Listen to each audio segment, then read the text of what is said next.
So our next speaker is Jason Claybrook. He's head of sales and marketing at Aura Wireless. And Aura is another brand new product, software-defined cloud-managed Wi-Fi antenna platform is what Aura is. Jason, welcome and great to see you again.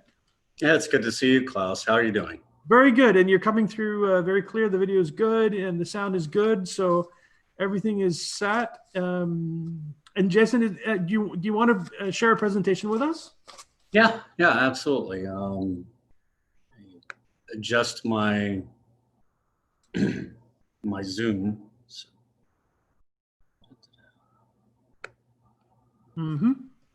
Let's see. We should have something there, right? Yeah, it's coming up. All right. There it is. Yeah, here we go. No, fantastic. First, thanks for having us on, Klaus. We're excited about working with you guys. We commercialized earlier this year. So yeah, you're right. We're a new platform. We're a new product on the market, and kind of walk through some of the genesis of where we're coming from and why we're so excited about it. What you see is kind of, I've had the opportunity to listen to several sessions over the last few days, and everybody echoes that Wi-Fi, as far as access, is still the lowest cost per bit. What we found in our early days and even previous lives, that large-scale Wi-Fi networks were extremely challenging. You were dumping a lot of access points into a given area. You would fight through APs that were fighting with one another over air resources. Ultimately, though, it's the client device that's always given us all fits in the Wi-Fi world. We've got a lot of great new technologies for network access, from private LTE and 60 gigahertz CBRS, some advantages in sub-6 going on, but at the end of the day, Wi-Fi is ubiquitous, and I hate using that word, but it is, and it's there. And all of our client devices have Wi-Fi, but in a large-scale environment, they're really hard to connect. You're getting 125, maybe 150 foot of radius coverage from a given access point. The client, your tablet, your smartphone, your laptop computer, your IoT devices that are running 2.4, they're all operating at less than 1/10 of a watt of power. So it's made, we've seen large-scale Wi-Fi deployments where the buyer, the end user, would walk away because the cost would just rocket. It would become so astronomically expensive, and even in the last few days, I've seen installation cost that completely dwarf what it costs for the actual hardware for access points and for switches and cabling. So, there's a big capital investment in deploying a large-scale Wi-Fi network. And as we set out from an Aura Wireless perspective 3 years ago, and bringing Apogee to market, Apogee is the name of our antenna platform, we were faced with some deployments that our founders, you've met Mark and Elaine. Mark and Elaine had experience with Excel Networks and developing an antenna platform, but we got into building Wi-Fi networks in large-scale outdoor environments like marinas, where the RF environment was harsh, one, but two, you really didn't have the range to cost-effectively deploy networks. So leaning on the experience of Excel Networks and bringing really patented antenna technology from in the cellular world, we've transformed that into the Wi-Fi world with what we call Apogee, which we do believe it is, in this vein, the first software-defined antenna platform. And you can see it on the right of the screen here, or think of it as 4 antenna types and 1 form factor. It's about 22 inches tall, 12 inches in diameter, center mounted. And think of it like it's 4 90-degree panels, if you will, but they're 90-degree panels. So typically a panel antenna is going to be anywhere from 30 to 60, 65 degrees, right? So think of this as 4 90-degree panels that are software configurable, connected by a switching fabric, and something that you can remotely define. So at the time of installation, it could be whatever kind of antenna type you need. It could be a 90-degree panel, it could be 180 degrees, it could be 270, or a full omnidirectional antenna. And we put in some really unique characteristics, leading off with the client device is always our problem. How do we want to solve for really expanding the range and coverage of a Wi-Fi access point and make it usable at great distances? So the first step was on the transmit side, across 90 degrees, we're able to add an additional 9 dB of transmit gain. It's passive gain. So, and push all the way up to a full watt of power, which is the FCC limitation. And that's, defined based on what we're getting for transmit power from the AP. And it's important to point out, we're not an access point. We are an antenna. We work with really most everybody's access point that's got external RF connectors and can deliver 22 to 25 dBm of RF transmit power. We're a powered antenna, and to be remotely managed, it's got to be powered. It's got to have an IP address, but being a powered antenna, we're able to employ really steep active filters. And what we're doing there is just cleaning the RF interface. Kind of liken it, do you want tap water or do you want filtered water? Well, I want a filtered Wi-Fi signal that's getting rid of all the adjacent out-of-band noise and all the adjacent out-of-band junk that limits the effectiveness of that signal. And really the shining star of the Apogee is our ability to, we call it asymmetrical gain. Effectively, we've split out the transmit and receive.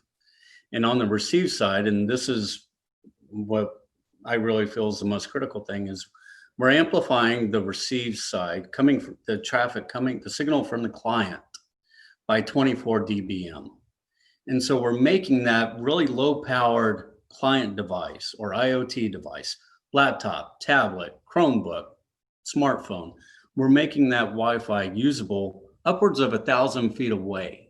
And we've been deploying this in the field and seen tremendous results, sometimes even further than 1,000 feet away with streaming quality signal.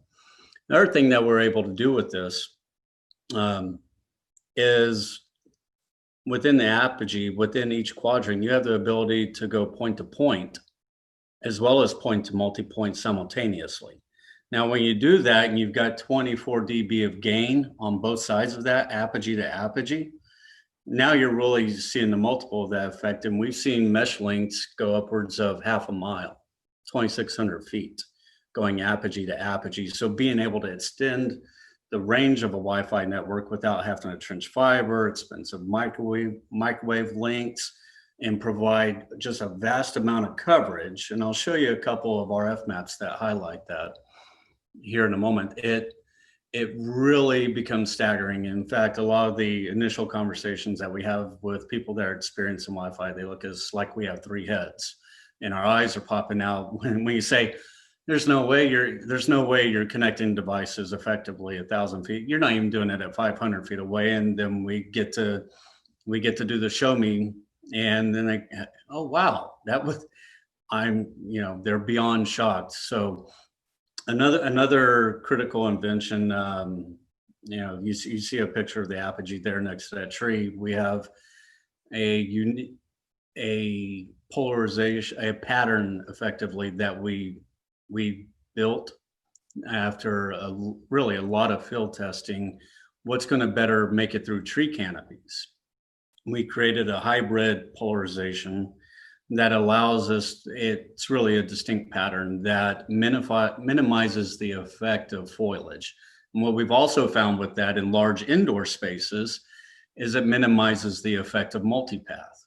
So within the Apogee, you've got 4 things here that are really critical to being able to effectively drive down the capital investment, because we're not in the business of reducing the number of APs you would need in a given deployment.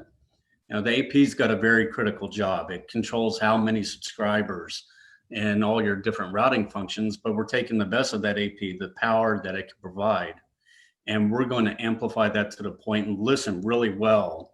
And joke all the time that my wife wishes I listen half as well as our antenna does.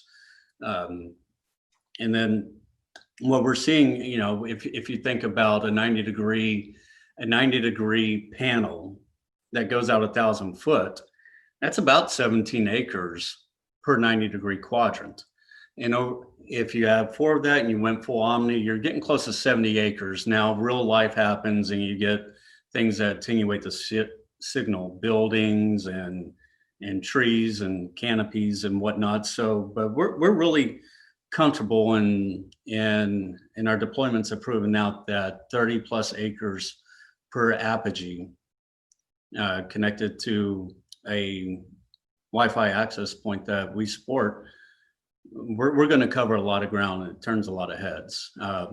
It is a cloud managed platform and it's a multi-tenanted platform. You know, all the right encryptions on there, but it really makes for a graceful and simplified installation process. On the bottom of the apogee, you have a marker that helps you generally orient north, and we want to orient north to be able to really take advantage of some precision tools that we have built into the apogee that measure tilt and azimuth, and being able to fine tune that to find a coverage area becomes much more simpler. As you can see in the example on the screen with this particular installation at the time, it started communicating and you start configuring apogee, it's telling you, hey, you got to rotate this thing about 6 degrees clockwise. You got to rotate it counterclockwise. And then you know, it's a fully responsive. We measure tilt down to a tenth of a degree. The apogee's pattern is biased to the horizon. So tilt becomes incredibly important, and we have the tools built in to fine tune those settings so that time on a ladder, time on a pole becomes very, it's simplified. So the thing I'd like to point out here is this is actually a study from one of our deployments earlier, and what you we take a lot of measurements. We pride ourselves in being able to appropriately map things out and provide predictive maps that let us and our customers and our partners know exactly what's going to happen in the field. And this is a before and after snapshot of a couple locations. This area is roughly, it's about 120 acres. And what you see on the left is this is the uplink. I'm going to focus on the uplink because that asymmetric gain is just critically important. And what you see on the left is what a standard passive gain omnidirectional antenna would deliver you for coverage. And you know, the red is obviously your next 66 and less signal there, and really good, strong, usable signal. You have the same with the amber colors, but then, you know, the signal certainly starts to attenuate grossly in these two different locations. But if you look at the 2.4 with apogee, over this 100+ acres, you have a significantly stronger signal, a very usable signal for everyone that is in that entire complex, in this entire area. What's really, from our perspective, even more, I got a typo here, but this is the look at the 5 gigahertz and what 5 gigahertz looks like without apogee and with apogee. So with apogee, you can see that we have, as far as the streaming quality signal, about 80% of the same coverage area that we get on 2.4. So we're really making great use of 5 gigahertz with these deployments and with the apogee. So, you know, just, you know, there's always this delta between, hey, have you really done something? You're new to market. What have you actually done in the field? And hey, we wanted to be able to show off that, hey, there's real customers out there that are really deploying apogee, and the response has just been, you know, some nearly overwhelming. Everybody that's deployed this so far has just kind of had these head scratch moments and saying, Wow, I really didn't believe it at first. I didn't think that I could get effective Wi-Fi 1,000 feet away, but we've consistently been able to deliver that. And again, we're agnostic to the AP manufacturers. We like all you guys, right? And it doesn't matter what brand. We're just looking for a couple of basic things from you. Do you have external RF ports? Yep. Okay, great. With your transmit power and our transmit power, can we get up to 30 dBm? If so, we're rocking. We're in business. So I'm not long on slides, Klaus. You and I have talked about that before, but I'm happy to start sharing and opening questions. I like what you did with it, because especially showing those maps with the signal strength and so on, I think gives a really, really good picture of what's going on. I see this as a lot of applications, basically. I mean, there's a lot of use cases for practical applications for this, including, I'm thinking campus networks, for example. I know you guys have done events as some of the first cases that you worked on, right? Mm-hmm. You want to say a little bit about that? Because I know there were some really good ones there. Yeah, actually, one of our, so we commercialized in March, but in January, we were kind of wrapping up our field trials, and a partner that we have in 2019 deployed it was a convention in Vegas. They had 3 days in a convention center, 1 day outdoor. It's a sporting event, outdoor sportsman type stuff. And they were out at a range. In the previous year, it took them to cover this area where people were outside. It took 10 outdoor access points. This year, when they deployed with Apogee, we reduced that down to 2 AP locations. And I always stress AP locations because you can actually have more than 1 AP per Apogee. Right. So long as we can synchronize the transmit and receive. You're golden there. That deals with some of your co-channel interference, but you can go up, you can increase your subscriber levels that way per AP. But dropping down the number of AP locations, if you think about this temporary deployment, it was with a telescoping mast and with generators for power. And we sip on power, by the way. We're about 4 watts during the boot sequence. In runtime, we're 2 watts. So, we're eco-friendly. We can run off of solar very easily. Because one of the things that happens when you expand the coverage area, essentially, is that obviously there's going to be a lot of devices within that area. So the way, just maybe explain that. So the way that you manage that is that you connect to more APs, because the device handling capability has to go up. I mean, isn't that right? Yeah. So, and we're a little bit blessed with Wi-Fi 6. All the AP manufacturers are supporting more and more concurrent sessions, right? But so there's 4 RF posts on the base of the Apogee, and we manufacture our own diplexers to be able to expand that up to 8. And depending on your flavor of AP, you can go in how many RF connections. You could go anywhere from 1, 2, 3, or 4 APs per AP location. And when you think about what that does from a capital investment perspective, think about going and deploying those large areas, just the man hours that goes into each AP location. Yes. Not configuration, but guys sitting there turning a wrench, right? Right.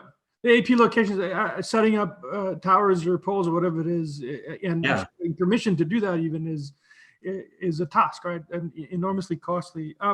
So how's the market responding to this in general? What are your clients and prospects saying about this?